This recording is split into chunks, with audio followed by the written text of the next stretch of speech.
ఓం నమో వెంకటేశాయ. కన్యాశ్రవణ సంజాతం శేషాచల నివాసినం సర్వేషాం ప్రథమాచార్యం శ్రీనివాసం అహం భజే. దేవాదిదేవతపతే సతతం నమస్తే సేవాపరేషు సుతరాం కరుణాకరాయ దావానలాయ మహతే ధనుజాటవీనాం దావానలాయ మహతే ధనుజాటవీనాం శ్రీవాసవక్షసి ధృతోత్తమ కౌస్తుభాయ శ్రీవాసవక్షసి ధృతోత్తమ కౌస్తుభాయ. ఓం నమో వెంకటేశాయ. గురుర్బ్రహ్మ గురుర్విష్ణుః గురుర్దేవో మహేశ్వరః గురుః సాక్షాత్ పరం బ్రహ్మ తస్మై శ్రీ గురవే నమః. జ్ఞానానందమయం దేవం నిర్మలస్ఫటికాకృతిం ఆధారం సర్వవిద్యానాం హయగ్రీవముపాస్మహే. ఆపదామపహర్తారం దాతారం సర్వసంపదాం లోకాభిరామం శ్రీరామం భూజో భూజో నమామ్యహం. మనోజవం మారుతతుల్యవేగం జితేంద్రియం బుద్ధిమతాం వరిష్టం వాదాత్మజం వానరయూధముఖ్యం శ్రీరామదూతం శరణం ప్రపద్యే. అస్మద్గురుభ్యో నమః. శ్రీమతే రామానుజాయ నమః. శ్రీ శ్రీనివాస పరబ్రహ్మణే నమః. నిత్య కళ్యాణం పచ్చతోరణంగా విరాజిల్లే శ్రీవారి సన్నిధి సమీపంలో శ్రీనివాసుని యొక్క దివ్య తిరువడి చెంత శేషశైలాధీశుడైనటువంటి ఆ పరంధాముని యొక్క దివ్యమైనటువంటి మంగళాశాసనముల మేరకు ప్రతినిత్యము కూడా స్వామివారి సమక్షంలో ఆ దేవాది దేవుడైనటువంటి శ్రీ వెంకటపతి అనుగ్రహం మేరకు అష్టాదశ మహాపురాణములలోని అత్యంత రమణీయమైనటువంటి వామన మహాపురాణ వృత్తాంతాన్ని మనం గత కొద్ది రోజులుగా శ్రీవారి సన్నిధిలో పఠనం చేసుకుంటూ శ్రవణం చేస్తూ ఉన్నాం. స్వామివారికి శిరస్సు వంచే సాష్టాంగ ప్రణిపాతం చేస్తూ స్వస్తి శ్రీ చాంద్రమాన శ్రీ శుభకృతనామ సంవత్సరం ఉత్తరాయణం గ్రీష్మ ఋతువు ఆషాఢమాసం శుభ శుక్లపక్షం చతుర్దశి తిథి మూలా నక్షత్రం స్వామివారికి రమణీయమైనటువంటి భౌమ్యవాసరం అనగా మంగళవారము జయవారము. ఈరోజు స్వామివారు సకల ఉపచారములన్నీ కూడా గైకొని భక్తులను కటాక్షించడానికి సంసిద్ధంగా మనందరినీ కూడా కాపాడుటకు సిద్ధంగా ఉన్నటువంటి పరమేశ్వరుడైనటువంటి ఆ పరంధాముడికి శిరస్సు వంచి మరొక్కసారి సాష్టాంగ ప్రణిపాతం చేస్తూ అష్టాదశ మహాపురాణ కర్త అయినటువంటి శ్రీ వేదవ్యాసుల వారు మనకి సవిస్తారంగా శ్రీ వామన మహాపురాణాన్ని అందిస్తూ ఉన్నారు. నారాయణం నమస్కృత్య నరం చైవ నరోత్తమం దేవీం సరస్వతీం వ్యాసం తతో జయముదీరయేత్. అష్టాదశ మహాపురాణములలోని రమణీయమైనటువంటి వామన మహాపురాణంలో నిన్నటి వరకు కూడా మనం సుకేశుల వారు ప్రస్తావన చేయబడినటువంటి ఈ ధర్మ లక్షణముల గురించి మహర్ష్యాదులను కోరగా వారు సవిస్తారంగా వాటన్నిటినీ కూడా విశదీకరిస్తూ అనేక రకమైనటువంటి విషయాలన్నీ కూడా ఆ మహర్ష్యాదులు సుకేశుల వారికి వివరించి మన భారత వర్షం గురించి వివరంగా ఈ ప్రకారంగా చెబుతూ ఉన్నారు. ఇంద్రద్వీప కశేరు తామ్రవర్ణో గభస్తిమాన్ నాగద్వీప కటాహశ్చ సింహలో వారుణస్తథా. ఇక భారత వర్షము అనబడేటువంటి ఈ వర్షంలో ఇంద్ర కశేరు తామ్ర, గభస్తి, నాగ, కటాహ, సింహల, వారుణ, కుమారమన్నటువంటి నవద్వీపములు ఉన్నాయా అని చెబుతూ వాటన్నిటినీ కూడా విభజింపబడి నవద్వీపాలుగా ఉన్నాయి. వాటిలో దక్షిణోత్తర దిశలో సముద్రం చేత చుట్టూ ఉన్నటువంటిది కుమారద్వీపము అని చెప్పారు మహర్ష్యాదులు. చెప్పి ఈ ప్రకారంగా దానికి తూర్పు దిక్కులో కిరాతులు నివసిస్తూ ఉన్నారు, పశ్చిమంలో యవ్వనులు ఉన్నారు, దక్షిణంలో ఆంధ్రులు ఉన్నారు, అలాగే ఉత్తరంలో తురుష్కులు ఉన్నారయ్యా అని చెబుతూ అక్కడక్కడ ఉన్నటువంటి వారందరూ కూడా బ్రాహ్మణ, క్షత్రియ, వైశ్య తదుపరి వర్ణముల వారందరూ కూడా వారి వారి యొక్క వృత్తిని యథాప్రకారంగా చేసుకుంటూ విద్యుక్తమైనటువంటి ధర్మములన్నీ కూడా పవిత్రులుగా చేసుకుంటూ ఉన్నారు నాయన అని చెప్పారు. ఇలా పరస్పరము వారందరూ కూడా మోక్షాసక్తి కోసం భగవంతుణ్ణి ప్రార్థన చేస్తూ పుణ్యకర్మలు చేస్తూ కర్మాచరణని అనుసరిస్తూ వారి యొక్క విధానమంతా కూడా నిర్ణయించబడింది అని చెప్పి మనకి మహర్ష్యాదులు చెబుతూ ఆ తర్వాత అక్కడ ఉన్నటువంటి మహేంద్ర, మలయ, సహ్య, శక్తిమాన్, వృక్ష, వింధ్య, పారియాత్రములు అనబడే సప్తకుల పర్వతములు ఉన్నాయి అని చెబుతున్నారు.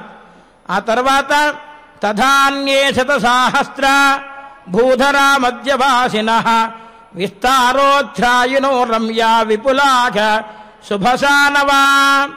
ఈ ప్రధానమైనటువంటి గిరులు కాకుండా వందలు వేల సంఖ్యలలో విస్తారమైనటువంటి వైశాల్యం కలిగినటువంటి రమణీయమైనటువంటి ఇతర పర్వతాలు కూడా ఉన్నాయి అని చెబుతున్నారు. కోలాహల సవైభ్రాజ మందరో దుర్ధరాచల వాతందమో వైద్యుతశ్చ మైనాక సంసతస్తథా తుంగం భ్రస్తో నాగగిరి తథా గోవర్ధనాచల ఉజ్జాయన పుష్పగిరి అద్భుతో రైవతస్తదా ఋష్యమూక స గోమన్యశ్చ చిత్రకూట కృతస్పర శ్రీపర్వత కోంకణశ్చ శతశోన్యేపి పర్వత. అదే కాకుండా నాయన అక్కడ కోలాహలము, వైభ్రాజము, మందరము, దుర్ధరము, వాతధామము, వైద్యుతము, మైనాకము, సరసము, తుంగప్రస్థము మరియు నాగగిరి, గోవర్ధనాచలము, ఉజ్జయినము, పుష్పగిరి, అర్బుదము, రైవతము, ఋష్యమూకము, గోమంతము, చిత్రకూటము, కృతస్మరణము, శ్రీపర్వతము, కొంకణము అనేటువంటి కొన్ని వాటిలో కూడా ఉన్నాయి నాయన పర్వతాలు అని చెబుతూ ఉన్నారు. చెప్పి తైర్విమిశ్రా జనపదాంలేచ్చ ఆర్యశ్చ భాగసః తైః పీయంతే సరిశ్రేష్టాయాస్తాః సంయజం నిశామయా. ఈ పర్వత ప్రదేశములలో అన్నీ కలిపి మొత్తం మ్లేచ్ఛులు, ఆర్యజనులు ఎన్నో జనపదాలుగా తర్వాత విభజింపబడ్డాయి నాయన. వీడికి జలప్రదానం గావించే శ్రేష్టమైనటువంటి నదులన్నీ కూడా ఉన్నాయి. తర్వాత ఉన్నటువంటి నదుల గురించి కూడా చెబుతూ ఉన్నారు. పర్వతాల గురించి చెబుతూ జంబూద్వీపంలో తర్వాత నదుల గురించి కూడా ఏమున్నాయో చెప్తున్నారు. ఏ ఉన్నాయిట ప్రధానంగా సరస్వతి, పంచరూప, కాళింది, సహిరన్వతి, సరస్వతి నది, పంచరూప నది, కాళింది నది, హిరణ్య నది, శతద్రువు, చంద్రిక, నీల, వితస్థ, ఐరావతి, కఫల, మధుర, హారరావి, ఉసీర, ధాతకి, రస, గోమతీ నది, ధూతపాపా నది, బాహుదా నది, ధృతధ్వజి నది, గండకీ నది, నిశ్చిరా నది, చిత్ర నది, కౌశిక నది, మధుసరా నది, సరయు, లౌహిత్యము ఈ నదులన్నీ కూడా హిమవత్పాద భూమి నుండి ఉద్భవించాయి అని చెప్పారు. చెప్పి ఆ తర్వాత వేదస్మృతి, వేదశిని, వృతఘ్ని, మహీపార, చర్వన్వతి, లూపి, విదిశ, వేణుమతి, శిప్రా నది, అవంతి అనేటువంటి నదులు కూడా పారియాత్రగిరిని ఆశ్రయించి ఉన్నాయి నాయన అని చెబుతున్నారు మహర్ష్యాదులు. ముందుగా మన భారతవర్షంలో ఉన్నటువంటి పర్వతాల గురించి చెప్తూ ఆ తర్వాత ప్రధానమైనటువంటి నదుల గురించి కూడా విస్తారంగా చెబుతున్నారు మహర్షి. సోనో మహానదశ్చైవ నర్మదా సురసా కృపా మందాకిని దశార్ణాచ చింత్రకూటాపవాహిక చిత్రోత్పలా వైతవసా కరమోదా పిశాచికా తథాన్యా పిప్పలాస్త్రోణి విభాస్తా మంజులావతి సత్సంతజా సుక్తిమతి మంజిష్టా కృత్తిమా వసు వృక్షపాద ప్రసూత తథాన్యా బలవాహిని. అవి కాకుండా ఇంకా చాలా నదులున్నాయిట. ఈ నదుల పేర్లే చాలా మందికి తెలీదు. సోనా మహానది, నర్మదా ఈ నది తెలుసు, నిన్నే చెప్పుకున్నాం. సురసా నది, కృపానది, మందాకిని దీని పేరు కూడా విన్నుంటారు. దశార్ణ నది, చిత్రకూటము, అపవాహికము, చిత్రోత్పలము, తమసా నది, కరమోదము, పిశాచకము, పిప్పలి, పిపాస, మంజులావతి, సత్సంసజ, సుక్తిమతి, మంజిష్ట, కృత్రిమ, వస తదుపరి నదులన్నీ కూడా వృక్షగిరి నుండి ప్రభవిస్తున్నాయి నాయన అని చెబుతున్నారు. పాదయాత్రగిరి నుండి కొన్ని నదులు కూడా పుట్టాయి నాయన అని చెబుతూ శివా పయోష్ణి నిర్వింధ్యా తాపసా సనిషధావతి వేణా వైతరిణి జైవాసిని వాహో కుముద్వతి తోయా దైవ మహాకరీ దుర్గంధ వాసిని తథా వింధ్యపాద ప్రసూతాశ్చ నద్యః పుణ్యజలాశ శుభాః. ఎందుకు ఈ నదుల పేర్లన్నీ చెబుతున్నారంటే ప్రాతకాలంలో నదీ స్నానం విశేషమని నిన్నే మనం చెప్పుకున్నాం చాతుర్మాస్యంలో. చూడండి, పరంధాముడు మన కోసమే అన్నీ కూడా మంచి సమయంలో చెబుతున్నారు. మరి ఈ నదులన్నిటిలోనూ కూడా మనకి ప్రాతకాలంలో స్నానం చేయడం కుదరదండి అంటే మన శ్రీవారి పుష్కరుణిలో అన్ని సమస్త తీర్థములు కూడా అక్కడే ఉన్నాయి. కాబట్టి శ్రీవారి పుష్కరుణిలో స్నానం చేసినట్లయితే సరిపోతుంది. మరి ఇక్కడికి రాని వారందరూ ఏమి చెయ్యాలండి అంటే ఆయా ప్రాంతంలో ఉన్నటువంటి గోదావరి, కృష్ణా, తుంగభద్ర నదులే కాకుండా కాళింది, యమున, నర్మదా మొదలుగా గల నదులన్నిటిలో కూడా స్నానం చేసినట్లయితే మరింత విశేషం కలుగుతుంది అని గంగా అని ముమ్మార్లు గంగానదిలో స్నానం చేసినట్లయితే 3 మునకలు వేస్తే ఎంతో పవిత్రమైనటువంటి పుణ్యం కలుగుతుంది అని చెప్పి ఉన్న భారతవర్షంలో ఉన్నటువంటి నదుల యొక్క విశేషములన్నీ కూడా మనకి చెబుతున్నారు. ఆ నదీ స్మరణమే అత్యంత పవిత్రమైనటువంటిది. గంగా స్నాన విశేష పుణ్య ఫలితం. గంగకి వెళ్ళిపోయి స్నానం చేయడం ప్రతిరోజు అందరికీ కుదరదు, అప్పుడప్పుడు వెళుతూ ఉంటారు కొంతమంది. కానీ మరి మనం ప్రత్యక్షమైనటువంటి సమస్త నదులు కూడా శ్రీవారి సన్నిధిలో ఉన్నాయి కాబట్టి 3 రోజులు తప్పనిసరిగా ఈ చాతుర్మాస్యం అయిపోయి లోపల కనీసం వచ్చినటువంటి భక్తులు వారి వారి సౌకర్యం ప్రకారంగా, సౌలభ్య ప్రకారంగా అన్నిటినీ కూడా స్వామివారి చెంత స్వామివారికి అప్పచెప్పేసి స్వామి మీరే సర్వస్వం అంటూ ఆ స్వామి సన్నిధిలో మనం 3 ముడకలు పుష్కరంలో వేసినట్లయితే ఆ ఫలితం మనకి తప్పక సిద్ధిస్తుంది అని చెప్పి వెంకటాచల మహాత్మ్యంలో మనకి చాలా వివరంగా చెప్పారు మహర్ష్యాదులందరూ కూడా. అలాగే మన వామన మహాపురాణంలో కూడా చూడండి, ప్రాతకాలంలో మనకి ఈ నది యొక్క నామస్మరణ చేసే భాగ్యం కలుగుతోంది, ఆకర్ణించే భాగ్యం కలుగుతోంది. ఇక నాయన ఈ వింధ్యపాద మూలంలో కొన్ని నదులు ప్రభవిస్తూ ఉన్నాయి, పుట్టాయి నాయన. అవేమిటయ్యా అంటే శివ, పయోష్ణి, నిర్వింధ్య, తాపి, నిషధ, వేణ, వైతరణి, శినీబాహు, కుముద్వతి, తోయ, మహాగౌరి, దుర్గంధ, వాసిల నదులు ఇవన్నీ కూడా పవిత్రమైనటువంటి నదులన్నీ కూడా వింధ్య ప్రాంతంలో పుట్టాయి అని చెబుతున్నారు. ఒక్కసారి గమనిద్దాం మనం. చూడండి, ముందుగా ఏం చెప్పారు? పారియాత్ర గిరిని ఆశ్రయించినటువంటి నదులు కొన్ని అని చెప్పారు. అలాగే వృక్షగిరిని ఆశ్రయించినటువంటి ఆ ప్రదేశం నుండి ఉద్భవించినటువంటి కొన్ని నదులు అని చెప్పారు. తర్వాత వింధ్యపాద మూలాన ఉద్భవించినటువంటి నదులు చెబుతున్నారు. దాని తర్వాత సుక్తి, మరుత్పతి అన్నటువంటి నదులు కూడా ఉన్నాయిట. వీటి మధ్యలో గోదావరి, భీమరది, కృష్ణ, వేణా, సరస్వతి, తుంగభద్ర, సుప్రయోగ, వాష్య, కావేరి రేవచ. దుగ్ధోధాలని రేవా వారిసేన కలస్వన గీత ఆత్మవి మహానద్య సహ్యపాత వినిర్గతా.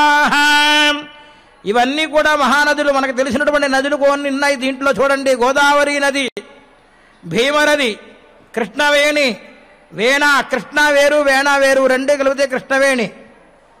సరస్వతీ నది, తుంగభద్రా నది, తుంగభద్ర రెండు కలిశాయి తుంగభద్రా నది.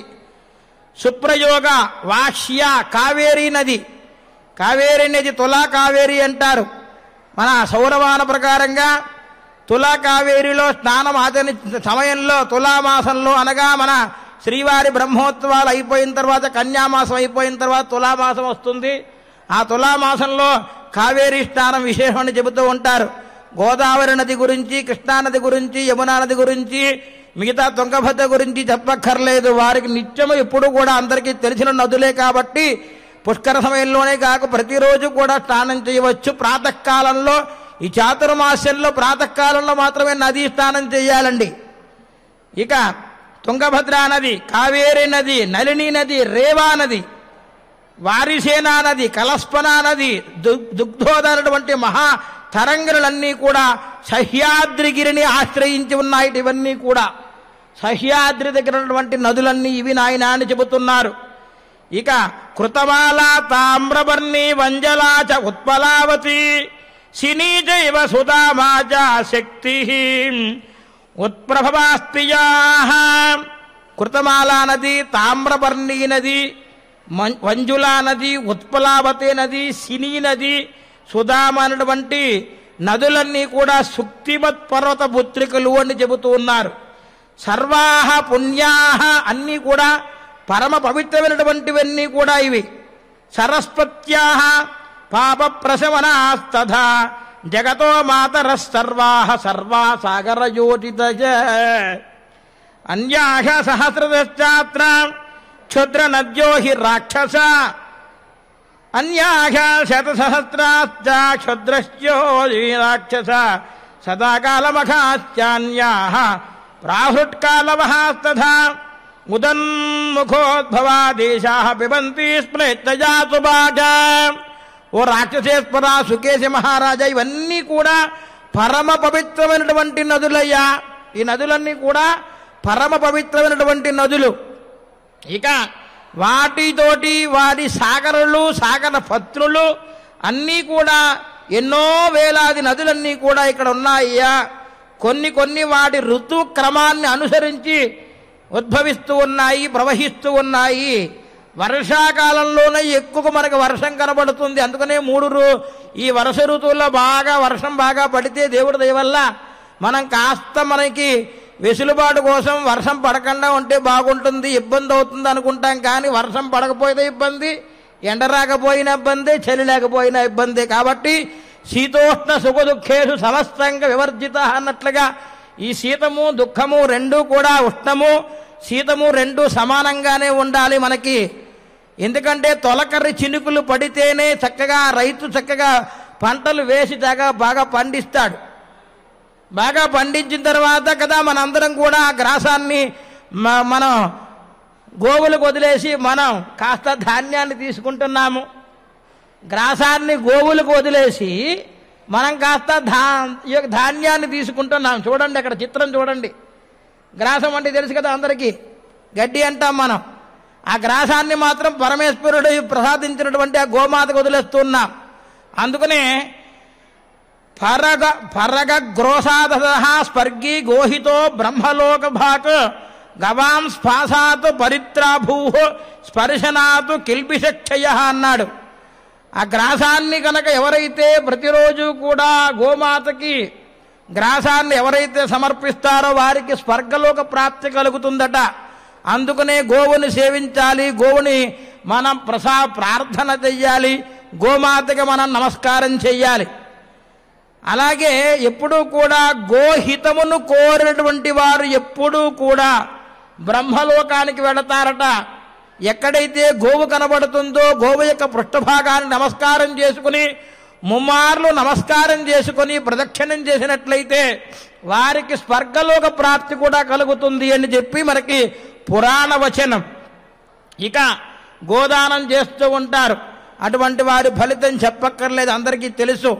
గోమాహాత్మ్యాన్ని ఎవరైతే కీర్తన చేస్తారో, స్మరణ చేస్తారో, సంకీర్తన చేస్తారో, గోవుని రక్షించడం కోసం ఎవరైతే తహతహలాడుతూ ఉంటారో వారందరికీ కూడా ఆ గోవు యొక్క ధూళి స్పర్శినటువంటి ధూళి చేత ఆ ధూళి మన మీద ప్రసరింపజేస్తే ఎంతో పవిత్రమైనటువంటిది ఆ గోమాత. అందుకనే జ్యోతిష్శాస్త్రంలో కూడా గోధూళి లగ్నము అన్నారు. సాయంకాలం సుమారు సూర్యాస్తమయ సమయంలో ఈ లగ్నం వస్తుంది, సూర్యోదయం నుండి. అలాగే గోస్పర్శ వల్ల సమస్తమైనటువంటి పాపములన్నీ కూడా మనకి తొలగిపోతాయి అంటూ ఆ గోమాత గురించి కూడా చెబుతూ ఉన్నారు. చూడండి, పంటలు బాగా పండిన తర్వాత మళ్ళొక్కసారి అందరూ కూడా గోగ్రాసాన్ని అంటే ఆ యొక్క పంటలు పండినటువంటి దాని తర్వాత దాంట్లో ఉన్నటువంటి ధాన్యాన్ని మాత్రం మనం తీసుకుంటున్నాము. ఆ తృణాన్ని పాలికి ఇవ్వడం కోసం గోవులకి ఇస్తూ ఉన్నాము. అవి తృణాన్ని తిని చక్కగా మనకి క్షీరాన్ని ప్రసాదిస్తున్నాయి.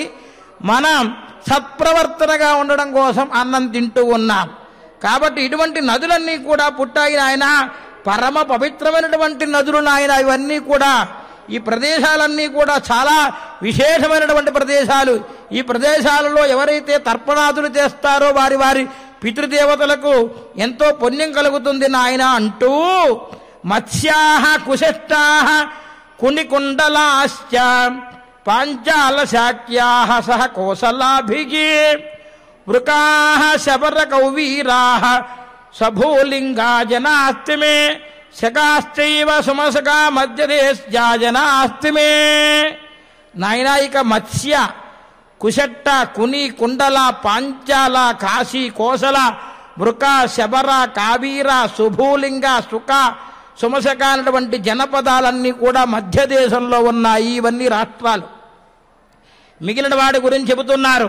వాక్లీక వాటధానాశ్చాభీరాః కాలతోజగాః అపరాంధాస్తదా శూద్రాః ప్రహ్లవాశ్చ సఖేటకాః.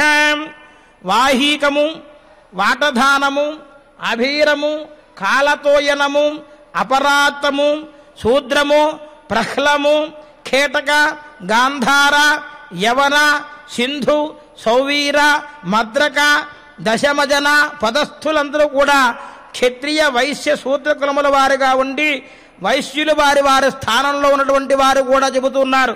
కాంబోజ, దరద, బర్బర, అంగలౌకిక, చీనా, తుషార తదితర జనపదాలకు వెలుపలగా అందరూ కూడా ఉన్నారయ్యా అని చెప్పి వారి గురించి కూడా చెబుతున్నారు. ఇక ఆత్రేజులు, భరద్వాజులు, దశేరులు, లంపకులు, రామలు, శూలికలు, తంగణలు, ఔరసులు మరియు అలిమద్రము, కిరాత జాతు వారుడు వీరందరూ కూడా. ఇక తామసులు, క్రమమాసలు, సుపార్శ్వలు, పుండ్రకులు, కుతూలులు, ఉర్నులు, తోమపాదులు వీరందరూ కూడా ఉత్తరాపదంలో జన్మించినటువంటి వారిగా ఉన్నారు. ఉత్తరాపద వాసులు అని చెబుతున్నారు. చెప్పి ఇక తూర్పు జనవాపద, తూర్పులో ఉన్నటువంటి జనపదాల గురించి చెబుతున్నారు. అంగా వంగా ముద్గరావాహ అంతగిరి బహిర్గిరాహ తథా ప్రవంగావ అంగేయా మాసాద బలదంతికాహ.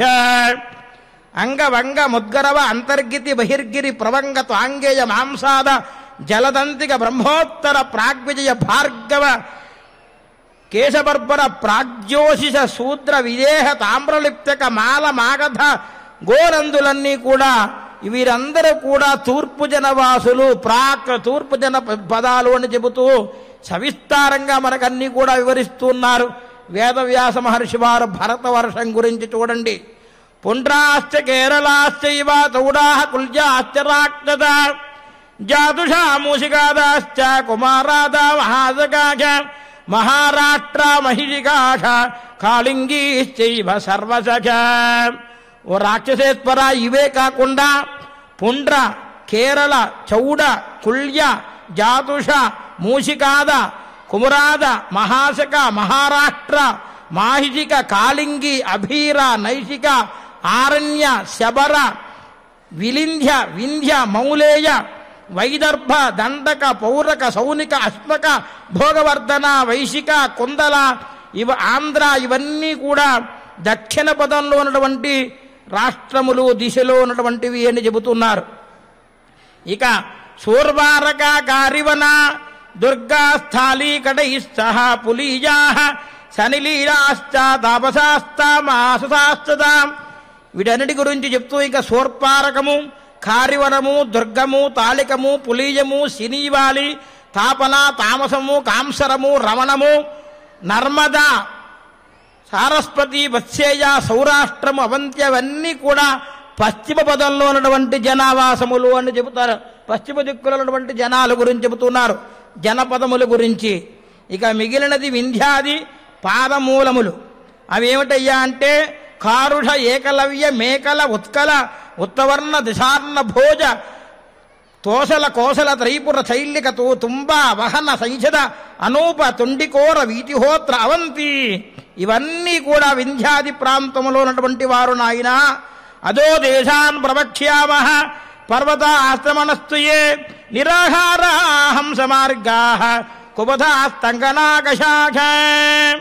వీటన్నిటి గురించి కూడా సవిస్తారంగా మనకు చెబుతూ ఉన్నారు మహర్ష్యాదులు. చూడండి, ఈ పర్వత ప్రదేశంలో ఉన్నటువంటి జనపదవాసులందరూ కూడా నిరాహారంగా ఉంటూ ఉంటారు కొంతమంది.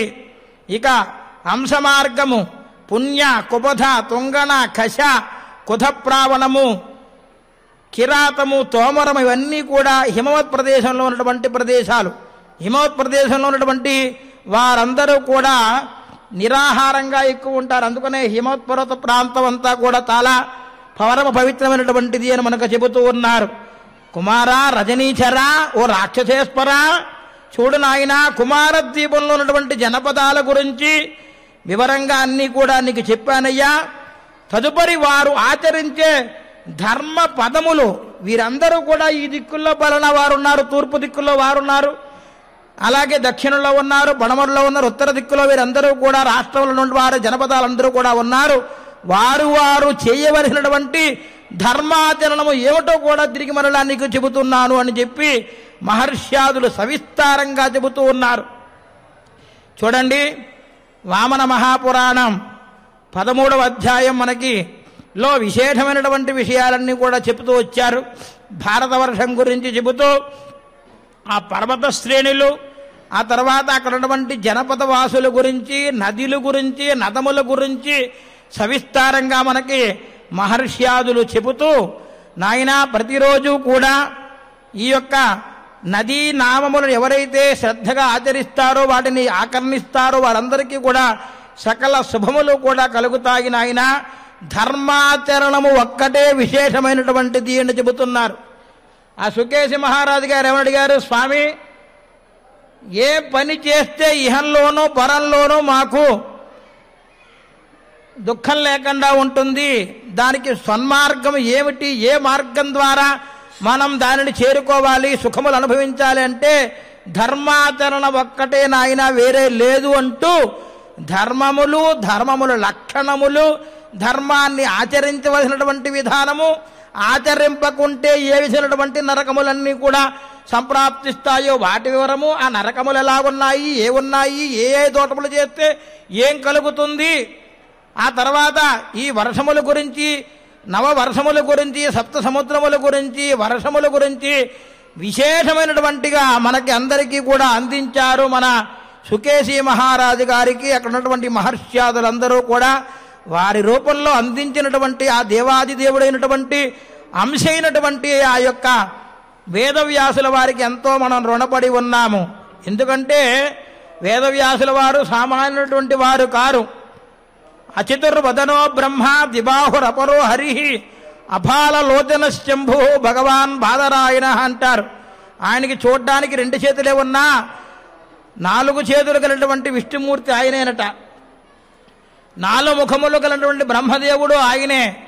మధ్యలో నేత్రం మనకు కనబడకపోయినా జ్ఞానమనే నేత్రం కలిగినటువంటి వారు పరమేశ్వరుడితోటి, శంభు పరమేశ్వరుడితోటి సమానంగా బ్రహ్మ విష్ణు మహేశ్వరుడోపాత్మకంగా ఆవిర్భవించినటువంటి వారు సాక్షాత్తు వేదవ్యాసుల వారు వేద విభజనంతా కూడా చేసి ఋగ్వేద, యజుర్వేద, సామవేద అధర్వేదం అంతా కూడా విభజన చేసి ఇది ఉదాత్త అనుదాత్త స్ఫరితము, దీని ఒక సద్గురువుని ఆశ్రయించి ఆ గురువుగారి దగ్గరికి వెళ్ళి 12 సంవత్సరముల కాలము నియమనిష్టలతోటి బ్రహ్మచర్యాశ్రమంలో ఉండి ఆ వేదాధ్యయనం చెయ్యాలి అంటే అందరికీ సులభం కాదు, కష్టతరం అని చెప్పి మనందరినీ కూడా దృష్టిలో ఉంచుకొని ఆ వేదవ్యాసుల వారు వేద విభజన చేసి దాని తర్వాత అందరికీ సౌలభ్యంగా ఉండడం కోసం ఈ యొక్క అష్టాదశ మహాపురాణములు మద్వయం భద్వయం చైవ భత్రయం వచతుష్టయం అనాపలింగ కూష్కాని పురాణాన్ని పృథక్ పృథక్ అంటూ మత్స్య పురాణము, మార్కండేయ పురాణము, బ్రహ్మ పురాణము, బ్రహ్మ వైవర్త పురాణము, భవిష్య పురాణము, భవిష్యోత్తర పురాణము, వామన పురాణము, వరాహ పురాణము, విష్ణు పురాణము, వాయు పురాణము, భాగవత పురాణము, అగ్ని పురాణము, నారద పురాణము, పద్మ పురాణము, లింగ పురాణము, కూర్మ పురాణము, స్కాంద పురాణము, గరుడ పురాణములు ఈ 18 కూడా సవిస్తారంగా ఇందులో లేని విషయాలంటూ లేవండి. చాలా సువిస్తారంగా మనకందరికీ కూడా సులభమైనటువంటి రీతిలో చక్కగా అందించారు భగవాన్ వేదవ్యాసుల వారు. అటువంటి వేదవ్యాసుల వారికి శిరస్సు వంచి ప్రణిపాతం చేయడం తప్ప మనం ఏమీ చేయలేం. ఎందుకంటే ఈ సృష్టిలోని సమస్తమైనటువంటి వస్తువులన్నీ కూడా సృజించేవాడు నారాయణుడు. ఆయన ఇచ్చినటువంటి ఆ యొక్క ప్రతి పదార్థం ఆయనదే. ఇందులో నాది నాది నాది నాది అని స్వార్థంతో మనం ఉన్నాం తప్ప ఏది మనది కాదు, అన్నీ ఆ పరమేశ్వరుడిదే. ఆ పరమేశ్వరుడి యొక్క పరంధాముడైనటువంటి దేవాదిదేవుడైనటువంటి ఆ శ్రీమన్నారాయణును మనకు ప్రసాదించినటువంటివి వస్తువులే అన్నీ కూడా. కానీ తిరిగి మరలా మనం భక్తితోటి వారిని సమర్పణ చేయడానికి భగవంతుడు మనకి ఒక మంచి అవకాశం కలగజేశాడు. కాబట్టి అందరూ కూడా ధర్మో రక్షతి రక్షిత అంటూ ధర్మాన్ని ఆచరిస్తూ సత్ప్రవర్తన కలిగి ఇటువంటి వారికి పక్కనున్నటువంటి వారికి ఇబ్బంది కలగకుండా చేయడమే పెద్ద ధర్మం. ఇతరులను మోసగించకుండా, వారి పట్ల అమానుషంగా లేకుండా, స్త్రీల పట్ల అమానుషంగా లేకుండా, గోవులను హింసించకుండా ఎవరైతే ఉంటారో వారందరూ కూడా ధర్మాచరణ చేస్తున్న వారే. ఇదే ధర్మం అంటే. సత్యాన్నే పలుకుదాం, ధర్మాన్ని ఆచరిద్దాం. శ్రీనివాసుడు మరింత విషయాలన్నీ కూడా ప్రస్తావన చేయడం కోసం రేపటి రోజు మనకి అనుగ్రహించాలని చెప్పి ఆ దేవాదిదేవుణ్ణి ప్రార్థన చేస్తూ ఈనాడు మనం రమణీయమైనటువంటి స్తోత్రాన్ని శ్రీవారి చెంత భక్తిపూర్వకంగా సమర్పణ చేద్దాం. ఓం నమో వెంకటేశాయ. అథ శ్రీవామన పురాణే క్షేత్రఖండే పంచత్రింశోऽధ్యాయే బ్రహ్మకృత శ్రీభగవత్స్తుతిః బ్రహ్మోవాచ నమామి త్వాం జగన్నాథ సహస్రవదనే క్షణ జ్వలత్కిరీట సాహస్ర ధారిణం పురుషోత్తమం రుచిరైః బహుభిః దివ్యైః బాహుభిః పరిఘోపమైః సంయుక్తత్వాం నమామ్యాద్యం విశ్వేశం విశ్వతో ముఖం అనీయసాం అశేషానాం అనీయాంసం సనాతనం భూతాదీనాం సమస్తానాం గరిష్టంచ గరీయసాం నారాయణం త్వాం వరదం నమామి పరమేశ్వరం యోగిభిః గమ్యమానం త్వాం యనో లోకగతం విభం పరం పురాణం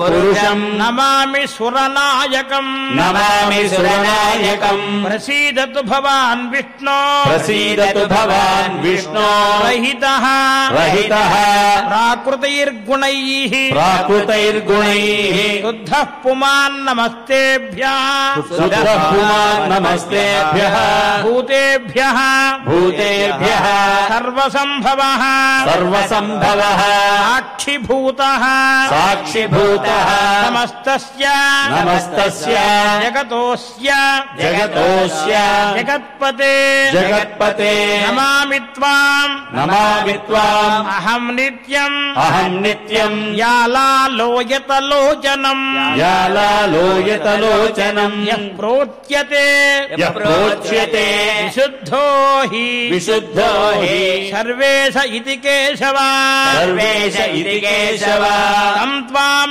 నమామి తం త్వాం నమామి అశేషానాం అశేషానాం ఆత్మానం సర్వదేహినాం ఆత్మానం సర్వదేహినాం సమస్త కారణానాం త్వం సమస్త కారణానాం త్వం కారణం ప్రభుమవ్యయం కారణం ప్రభుమవ్యయం బ్రహ్మవిత్ బ్రహ్మవిత్ యోగినాశ్చాపి యోగినాశ్చాపి ప్రజానాం చ ప్రజాపతిః ప్రజానాం చ ప్రజాపతిః యం న జానంతి మునయః యం న జానంతి మునయః నాపి దేవా న దానవాః నాపి దేవాదావః నాహం న శంభుః నాహం న శంభుః విశ్వాఖ్యం విశ్వాఖ్యం తత్పదం పరమం భవాన్ తత్పదం పరమం భవాన్ ఇంద్రాద్యాః ఇంద్రాద్యాః శతసోయస్య శతసోయస్య దేవాః దేవాః త్రిభువనేశ్వరాః త్రిభువనేశ్వరాః ద్రష్టుకామా ద్రష్టుకామా న జానంతి న జానంతి రూపం రూపం అవ్యక్తరూపిణః అవ్యక్తరూపిణః తదహం విమలం దేవ తదహం విమలం దేవ శాశ్వతం పదమవ్యయం శాశ్వతం పదమవ్యయం నస్తోతుమీశో నచదేవ వక్తుం నస్తోమేషో నచ దేవ వక్తుం గుణాంస్తవేష అచ్యుతలోకనాథ గుణాంశవేశాచ్యుతలోకనాథ ప్రసీద వేదాధిపతే సమస్తాన్ ప్రసీద వేదాధిపతే సమస్తలోకో ఆలేకయాస్మాన్ ఆలోకయాస్మాన్ విమలైః విమలైః సునేత్రైః నేత్రైః ఇది శ్రీవామన పురాణే ఇతి శ్రీవామన పురాణే క్షేత్రఖండే క్షేత్రఖండే బ్రహ్మకృత బ్రహ్మకృత శ్రీభగవస్తోత్రం శ్రీభగవత్స్తోత్రం. ఈ స్తోత్రాన్ని స్వామివారి చెంత పాదములకు సమర్పణ చేస్తూ క్షమాప్రార్థనాది భగవత్ సమర్పణాన్ని మంగళాంతంగా మనం శ్రీవారికి సమర్పణ చేద్దాం. అథ క్షమా ప్రార్థనా ఇదక్షరపదభ్రష్టం మాత్రాహీనం చ యద్భవేత్ తత్సర్వం క్షమ్యతాం దేవ నారాయణ నమోస్తుతే.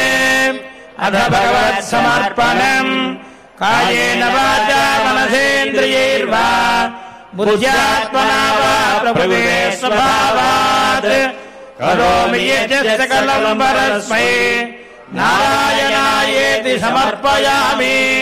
అథ మంగళం శ్రీయకాంతాయ కళ్యాణ నిధయేర్థినాం శ్రీవేంకట నివాసాయ శ్రీనివాసాయ మంగళం.